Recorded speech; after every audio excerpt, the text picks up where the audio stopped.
Well, hello, that's me again. Today is March 23, 2025. It is Sunday, and I decided to call it a SitRep because so many things happen. Well, you know what, obviously I'm not the center of universe, as you might have already guessed.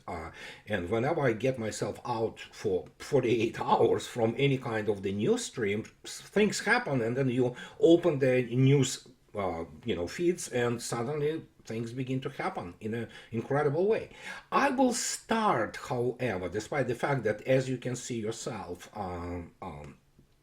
in the beginning, the result of those great planners, military planners from London and Washington regarding Kursk, which have been completely cleared, you will see yourself. But I start with this. Let me remind you something. And this is, I understand, some people, and I know there will be unhappy. Those will be primarily Canadians. And here is the reminder for you of that. Remember, we cannot forget, it's a done deal. It was on the 24th of September 2023 that Nazi-linked veteran received, not just ovation, standing ovation during Zelensky Canada visit. A ranking Canadian parliamentarian is apologizing to Jewish communities around the world for a blunder during Ukrainian president, the visit. Well, why he apologizes only to Jewish communities remains a complete mystery. But yeah, Nazis actually killed 27 million Soviet citizens. And by far not all of them, this is not to say that Jews haven't been killed together with them, but they were primarily, those Untermensch, subhumans, Slavs, that's us, that's me. For example, I'm subhuman in the eyes of Canadian Parliament, and no matter what they do, it's a done deal. So it was pointed out to them that they were, Associated Press News confirming that 98-year-old veteran given standing ovation by Canadian Parliament is Yaroslav Hunka, who fought for the 14th Division of Waffen-SS. Canadian Parliament gave a standing ovation to an outright Nazi collaborator. This is what Canada is. They cannot change this anymore. It's a done deal. Essentially they committed political suicide, and yeah, I am constantly on record asking the question why Russia would even have any kind of the relations with this kind of country. So I think that there should be no relations whatsoever between Russia and Ottawa, between Russia and Canada, between Moscow and Ottawa. But it is what it is. Yeah, obviously you have to maintain some kind of the communications, precisely because there are some Russian people, Russian speakers who travel to Russia. They want to, be somehow connected to their motherland, historical motherland. And then we have, so when you understand who those people are in Ottawa, there are very few normal people who are present in the, as already stated, in Canada, political elite. You saw yourself what Canada has become, a totalitarian hell, and it's 1984 with the, under the guise of the liberalism. They don't know what real liberalism is. They are essentially, they worship those Nazis there, the heroization of the Nazis there. So, and yeah, those 90,000 Canadians who died during World War II, doesn't matter, because we know what it is. And they have a very vibrant, very influential Ukrainian community in Canada, which of course, many of them, they, love their Bandera thing, and, they approve of whatever is being committed by their, heroes of the SS. And it is simple as that. So, and now from the deep recesses of the Canadian political elite comes this lady, and not Maria Zakharova. Maria Zakharova was reacting, and here is from RIA News for yesterday, and Zakharova called the comment of the Canadian ambassador blasphemous. Official representative of the Russian Foreign Ministry, Maria Zakharova, called the comment of the Canadian ambassador to the Russian Federation, Sarah Tracy, about the visit to the Piskarevsky Cemetery in St. Petersburg blasphemous, noting that Canadians and most Westerners constantly have problem with understanding the history historical cause and effect relationship and the root causes of World War II. As noted by Zakharova, Tracy, after visiting the Piskaryovsky Cemetery, for those who do not understand what Piskaryovsky Cemetery is, 500,000 people are buried there. People there, which it was actually the crime against humanity committed by Nazis, by Wehrmacht. So this so-called, there are no normal diplomats anymore there. So this so-called diplomat from Canada, she goes and lays flowers at the Motherland Monument, posted a comment on her social network. The publication of the Canadian ambassador, quoted by Zakharova, says, "The best offering to the dead is the truth." After that, the ambassador urged at the same time to remember the heroism and suffering of Leningrad, the consequences of Molotov-Ribbentrop Pact and Yalta, in order to learn from history and not distort it for your benefit. I hope they disinfected those memorials and the route which this lady took while going there. I don't understand who allowed her to even go there. She doesn't deserve to be even in presence of those people who basically freed the world, liberated the world from the Nazi menace. And I hope so those flowers are thrown away. I mean, and I do not understand why Russia maintains diplomatic relations with Canada. This is a crazy country, and so Zakharova continues. However, the ambassador is right about one thing. You need to know history, and with this Tracy has a clear failure. Of course she does. She is Canadian. She will have to be reminded that the starting point of the events that eventually led to the outbreak of World War II was the Munich Agreement, in which Britain, which heads the Commonwealth of Nations, which includes Canada, participated, with the, of course, Chamberlain, with the understanding of historical cause and effect relationship, and specifically the root causes of World War II. Canadians and most Westerners constantly face problems. Selective dislocation of memory, Zakharova concluded. Absolutely. First, practically, as I already stated, in North America, per se, especially during the Biden regime, I mean, the diplomacy died out simply as a statecraft, So now, expecting from the lady, I cannot call her ambassador. She's not ambassador. She wouldn't qualify even for any kind of the normal diplomatic work. It's the country which basically applauds SS veterans, if you wish. So, and nothing could be changed about it. It is done and it's over. The country as a whole smeared itself. And again, guess what? They elected pretty much, I don't know how they elect somebody. I don't think so there's a real election in Canada. But I mean, it is what it is. Nothing could be done. And this cannot be erased from the history. And Canada, you better look, look into your own history and who you supported for all those years. And well, that's what it is. And obviously, when you look attentively, especially in the Anglophone world, and especially in the UK or Canada, those former empires, they are not normal country in many respects, not to speak about that they simply don't know the history of the World War II. They just don't.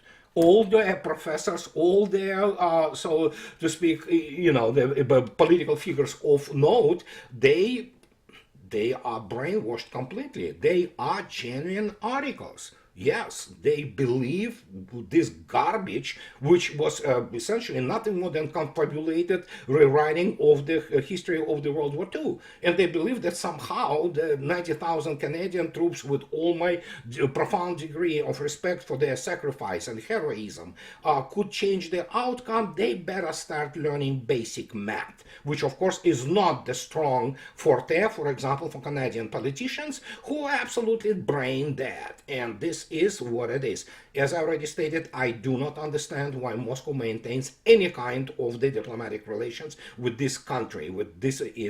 They always hated Russians. They abhor Russians, essentially. So, and this is actually it's basically the mass effect, so to speak, or mass phenomenon for the whole of the political elite. No matter who you elect there, they will hate Russians, period. If it comes down to supporting SS, they will support SS, period. Simple as that. So, but we have to go and look further into the situation, just to demonstrate to you who those people are. UK, yeah, sure, yeah, they are so advanced. The Heathrow airport had the fire, and guess what? Of course, the Sun and all they say that actually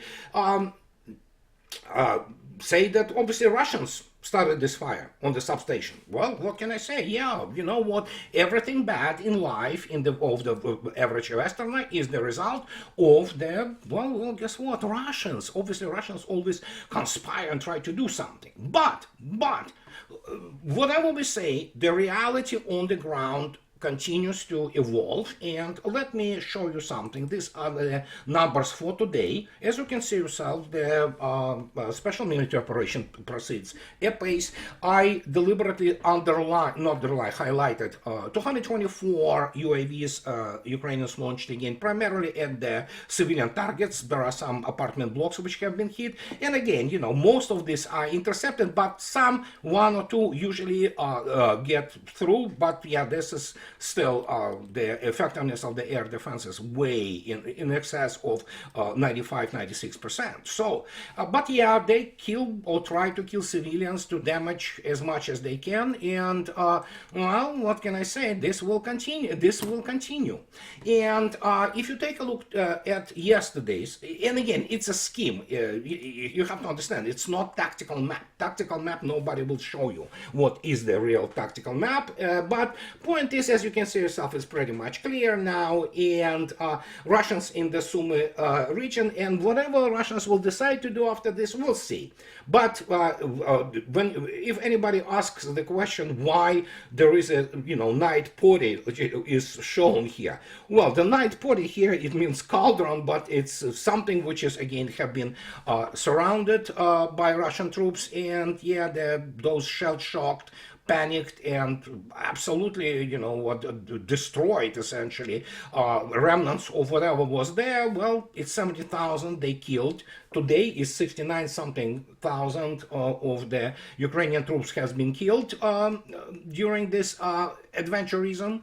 And if we take a look, for example, even in the Wall Street Journal, and Wall Street Journal is neocon central. They, as any establishment media, they are lying sacks of excrement. But even they, you know what? They say suddenly on the yesterday that, oh my God, there is a horrible situation with the retreating so-called. They're not retreating; they're running of the remnants of the Ukrainian troops there, and keep moving to survive. Ukrainians recount perilous retreat from Russian territory. Soldiers hike through the forests and swamps with drones overhead and mines underfoot. Yeah, what did they expect? I mean, they went in, they got absolutely slaughtered there. As I already stated, there by today data, it's 69,800 something which were killed. I mean, it is a slaughter. They sacrificed, and many people who still do not understand what happened in Kursk.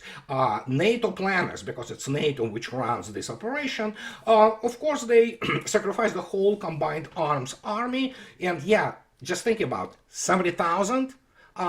To give you a little bit of understanding, those 90,000 KIAs from Canada, heroic people, Canadian soldiers who fought Hitler on the Allied side, it's about, well, 20,000 fewer than, Canadians fought for 4 years in different theaters of operation. And that's what it is. This is what those guys did in half a year, and they did it purely for political reasons. And, well, what can I say? They're war criminals, obviously. That's, for example, in real war time, people, those generals from NATO and who sit in Ramstein, together with their Ukrainian colleagues, they would have been executed. For example, and not only in Stalin, they would have been executed as people who committed the war, crime against humanity by throwing those people into the meat grinder, where they knew, as they say, they cannot succeed. But yeah, hey, whatever, Ukrainian lives do not matter, right? So, and then of course we have this admission of the Mr. Petr Pavel. Mr. Petr Pavel, remember, he was the big honcho. He is honcho, and he is the president of Czech president. He stated today, well, it's machine translation from Russian RT that Czech President Pavel, Ukraine had no chance of winning already in 2023. And so he divulges there the information which anybody with the, even the remote cognitive functions and ability to, NIQ above room temperature knew. Ukraine had no chance of winning the conflict as early as 2023 due to Russia's advantage, Czech President Petr Pavel said in an interview with the Ukrainian edition of European Pravda. 2 years ago, before Ukraine launched a major counteroffensive, you no longer had the prerequisites for success. The Ukrainian edition of Strana.ua quotes him as saying. And here we have to come to the, again, I want to reiterate this point. I constantly reiterate this point. My good friend Scott Ritter, whom I love, but this is the key point which we, so to speak, have slightly different opinions. They never had any chance of winning even before the special military operation started. But, and although Scott says that, which I believe he has a justifiable, so he has reasons to say so, that nobody ever briefed, for example, Biden or whoever, Sullivan, Blinken, and all those bunch of amateurs, that there was a possibility that they will militarily defeat Russia. I think so that was, because in the end, it's not about just military defeat. Military defeat is merely a tool. And as I already stated, the whole so-called strategy was built around this premise that, because obviously there are ignoramuses there in Washington, D.C. They still are. They are absolutely ignorant on the realities. They begin to get a little bit, here and there the proper information. But during Biden regime, they had no clue what they were dealing with. They thought, indeed, that, as you know, the victory in war is described by the achieving, essentially, of the political objectives. And political objective was removing of Putin's regime. How would they wanted to remove it? They wanted to inflict losses and horrible military defeat initially on Russian army, which in their opinion would precipitate the removal of Putin from power by the people who will rise in Russia. And because they really believed that Russians had to sacrifice washing machine and dishwashers to get those microchips and things of this nature. Well, you understand with the assumptions like this and the military science of this level, what you have. You have what you have now, and the combined West is in a dire situation. Geopolitically, for example, like Mr. Merz, the new chancellor of Germany, wants to continue the war. Yeah, those Christian Democrat Union, so they're Nazis. I mean, they always were, and Nazism doesn't mean necessarily that you have to have some kind of the National Socialist ideas. You could be liberal fascist, and this is what it is. Liberalism essentially degrades itself and decomposes in all kinds of the forms, manifestations of, including National Socialism, if you wish, because obviously it's built on the racial superiority. And when you look actually at those people from London, especially the creeps like, the BBC, what have you. It's all contemptuous attitude towards the rest of the world because they think they're still so great. And this is all across the board. And now, Mr. Pavel suddenly begins to divulge things which anybody with a basic military education knew. And somehow he says, oh my God, those platitudes, Ukraine and combined NATO didn't have a chance starting from 2014. They just didn't understand what they were dealing with. And now he begins to say those things which they're self-evident essentially. So, and we are talking about the NATO defeat. And of course, there is a very interesting dynamics in the what is being done, so to speak, on this track between Russian and American, negotiations, obviously, consultations. And as you can see yourself, Mr. Witkov, he's not by no means stupid guy. I'm pretty sure he is learnable and he can essentially get more of the proper intel information about what is happening. But he's talking about what everybody were talking from the get-go. Trump envoy names largest issue in Ukraine conflict. Witkov, who has also been actively involved in the U.S. effort to resolve the Ukraine conflict, described the issue as an elephant in the room that no one wants to talk about. And he is talking about those basically areas which have been which joined Russia. We're talking about 4 oblasts. Well, I'm not even talking about Crimea. But we're talking about Kherson, Zaporozhye, Lugansk, and Donetsk. And he talks about that they are Russian speaking. There have been referendums where the overwhelming majority of the people have indicated that they want to be under Russian rule. Witkov told Carlson during the hour-and-a-half long interview, adding that Moscow also exercises effective control over the territories. And this is not only that, as people from armed forces of Russia who already are in the Sumy region, and of course there, as you might understand, there are all kinds of the intel services go in together, not to say that they haven't been there already. And when you, against the background of the city of Sumy being shaken to the core with Russian bombardment, I mean not civilian areas, but primarily, 99% of those are essentially military targets. Their mood there, of course, which is of course being spread by the word of the mouth among people when they look attentively how Russia lives, they want to be with Russia. Then believe me, that's going to be the same situation with Nikolaev and Odessa. Simple as that. Kiev can go to hell, essentially, but even there, we don't know the moods. And those moods are based not only on the fact that, yeah, indeed, most of those people are Russophones and they speak Russian, but that very large percentage of those people, probably majority, they indeed, consider themselves Russians now. How it happens, what is the dynamics demographically speaking, I cannot say with any degree of accuracy, but we know basically the, so to speak, shape of things there. And yeah, the more special military operation continues, the more that will become, clearer and clearer with the better contrast. And we will see that essentially, yeah, those people want to be with Russia, even if considering purely economic reasons, because obviously the economic situation in Ukraine is a catastrophe. How they survive, it's the whole other story, but I'm not going to go there. Now, I want to address another issue. And as you can see yourself, this is a historical thing. It's a historical flight. Why it is historical flight? Because obviously Russians finally getting certification tests for this thing here.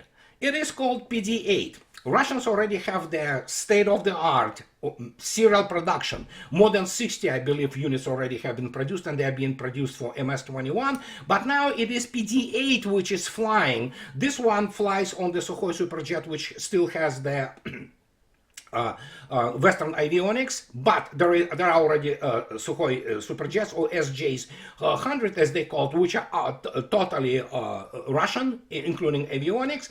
And guess what? Those Brits, those Britons, they're still consider themselves really cool dudes, and they, BBC, I mean this British BS corporation, they spoke to Rostec, and they said, are you sure that you can produce those aircraft serially? Well, here is the response from the Rostec. It's a giant, it's a monster of a corporation in Russia, which the United Aircraft Corporation also the part of it, and they say Rostec responded to the skepticism of British press. Of course they're skeptical, they're butthurt, and they're a bunch of human herpes there who work there. The British media corporation BBC expressed doubts about Russia's ability to mass produce new aircraft. The article coincided with an important event of the world of the domestic aviation, the first flight of the new Superjet on PD-8 engines. And yes, they already did the second flight, which lasted 2.5 hours, almost at the elevation of 7,500 meters, and all kind of regimes. The engine performs beautifully. And they explained today that what MS-21 and Superjet programs, if you take a look at the assembling lines in those gigantic, manufacturing plants for those aircraft, both single aisle MS-21, which is the essentially middle range aircraft, and Superjets 100. those places are filled, so to speak, packed with all those fuselages and semi-ready aircraft, getting ready to get those all other systems which are already done. For example, as I already stated, PD-14 engine is in the serial production and already have received the certificate of the type, and it is basically, you know, in serial production, period. So now we have the PD-8. And Rostec, of course, you know, responds correctly, that reminding that to BBC and British. By the way, the United Kingdom doesn't have its own aviation industry, so to speak, and it's unlikely that it will ever appear. What's dead can't die. Let us wish our colleagues never to become hostages of this situation. So yeah, this is a snap of those, you know, arrogant jerks from BBC, and yeah, but if you ask a question, what is the significance of their PD-8? Well, I will remind you, PD-8 is essentially SM-146 fully Russified, fully. What many people do not understand, that actually Powerjet SM-146 is a turbofan engine produced by the Powerjet joint venture, which existed between Snecma, former Safran of France, and NPO Saturn of Russia. So, and the Russians were responsible pretty much for everything in this engine, with the exception of the FADEC, which is the full authority digital, whatever, the control of the engine, digital engine control. But now Russia has it all, and essentially the compressor, the hot part, so to speak, have been substituted, and that is why, you know, Russians produce this engine that fast, and it is now evidently testing extremely well. And what can I say? I can only subscribe to Rostec in the sense that, yeah, British, what do you know about modern aviation? Nothing. They have the past glories, man, make no mistake. United Kingdom used to be a serious aviation country with a proud and glorious history. But you know what? They just basically killed it, as they killed real economy in the United Kingdom. And the only thing which is left for them is to invent stories, such as, for example, Russians being the main cause of the fire with the Heathrow, which made Heathrow basically cut off the electricity from Heathrow Airport, or things of this nature, any kind of that. So, and I understand, I sympathize, but it's too late, guys. And the question now is, will Russia be able to do it? Russia is already doing it.